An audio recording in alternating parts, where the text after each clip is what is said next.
Hello అండి, ఇవాళ మీకు నేను మా ఇంట్లో ఆవకాయ పచ్చడి మేము ఎలా పెట్టామో చూపిస్తున్నాను.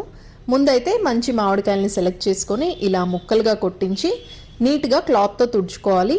ఇక్కడ నేను 4 కప్పుల మామిడికాయ ముక్కల్ని యూజ్ చేస్తున్నాను అనమాట. వీటికి సరైన కొలతలు వచ్చేసి ఉప్పు, కారం, ఆవపిండి ఈ మూడింటిని ఒక్కొక్క కప్పు తీసుకోవాలి. నెక్స్ట్ ఇంకా 1 స్పూను మెంతిపిండి, ఇవన్నీ కూడా బాగా కలుపుకోవాలి. 2 కప్పుల ఆయిల్ తీసుకోండి. ముక్కలన్నిటినీ ఒకసారి ఆయిల్లో ఈ విధంగా డిప్ చేసుకున్నట్టయితే ముక్క గట్టిగా ఉంటుందండి, మెత్తబడకుండా. ఇప్పుడు ఉప్పు, కారం, ఆవపిండి మిశ్రమం మొత్తం వేసేసి వెల్లుల్లిపాయలు ఎక్కువగానే వేసుకోండి. ఆయిల్ వచ్చేసి నేను వేరుశనగ నూనె వేసానండి. ఇప్పుడు మొత్తం అంతా కలిసేటట్టు బాగా మిక్స్ చేసుకోవాలి. చేత్తోనే కలుపుకోండి, చాలా టేస్టీగా ఉంటుంది. 3 రోజుల తర్వాత మనం చూద్దాము. సో 3 డేస్ తర్వాత ఈ విధంగా ఆయిల్ అంతా పైకి ఫ్లోట్ అవుతుంది, ముక్క కూడా బాగా ఊరి ఉంటుంది అన్నమాట. అన్నంలో కలుపుకొని తింటే